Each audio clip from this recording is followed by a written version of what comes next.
Yan, good morning guys. Dito tayo sa shop, GTA Cars. Meron tayong walk-in client. Hindi pala walk-in sir, no? Actually, parang ganun. Hindi Ayan, naman sarap, okay, Costa. Ay, Ayan, sarap. All the way pa from, hulaan nyo guys, Mindoro. Toro, saan kayo? Sablayan Prison and Penal Park. Ayun, taga Sablayan si boss, Sablayan Occidental. So, malayo-layo yun guys. Kailan ba kayo dumating? Bali sir, anong kanakarang araw. Nakarang araw. Oo, So, tapos pahinga kami Sunday. nagdala kayo. Punta na kagad dito. Ayun, so yung schedule ni sir, nabili to ni boss last year lang, no? Last year lang. September. September. So September last year. Actually maganda po, kita nyo. Celestial Blue yan guys sa top of the line. EcoBoost Turbo.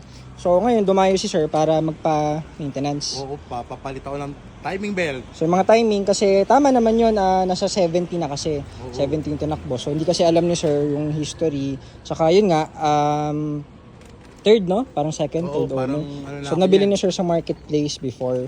Kaya actually, di ba sir yung kwento nyo kanina, 1 month after nyo mabili, Medyo nagkaroon ng problema. ng Oo, transmission. yung flywheel. Oo. Tapos, Pero napagawa nyo na, okay na. Okay na, Oo. okay naman. Kaya lang, syempre, iba pa rin pag GTA Ayun, talaga. Kaya ayun, dito thank you sir. nila, sabi ko, Ayong, pag naitakbo ko na to ng, pag kunyari, kaya na siya iluwas sa Manila, sabi ko, Babiyahin nyo na. Walang shop ako. Ayun. GTA lang. so kaya yan, si boss dumayo pa dito. Dadali natin ito sa workshop, dun sa kabila nating garahe. Dun kasi yung mga heavy natin na mga labor. So nandun yung mga head mechanic. Dadali natin to doon. Papa-retiming na natin. Tapos check na rin natin kung ano yung may kailangan kasi parang may mga konting leak daw sa ECT. Pero bukod dun, ganda pa ng unit ni boss. Transmission na papalit na. Syempre kasi tulad niyan, sa inyo na inabutan yung mga major, yung mga wear and tear, timing, transmission. 70 na Oo. Di at least yan, alagaan natin yung unit ni boss. Ayan, dito na yung papatiming. So, nakita nyo kasi before, may video kami, dami nanonood sa Mindoro, sir. Actually, Shout out sa mga kababayan ko sa Mindoro. Lagi Yun. ako nanonood ng video nyo, sir. Kaya Ayun. talaga, sabi ko, ito yung tamang shop para sa akin.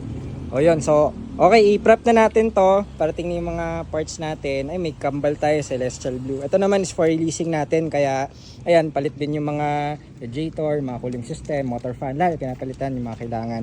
So, yun, sir, thank you salamat, dinahan nyo pa kami. Thank you. Buti, ma-accommodate natin yan para isang biyahe na lang kayo. At kailan kayo babalik? Ang plan ko kasi by Thursday, balik na ako kasi. Thursday pa. Gagala-gala muna kayo. Oo. Ayun, so, After nito, syempre, enjoy muna namin yung bakasyon. yan, sulitin nyo muna sir, sulitin nyo muna yung bakasyon dito. Oo.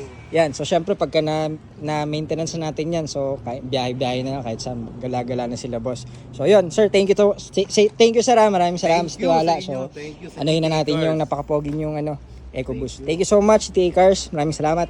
Thank you.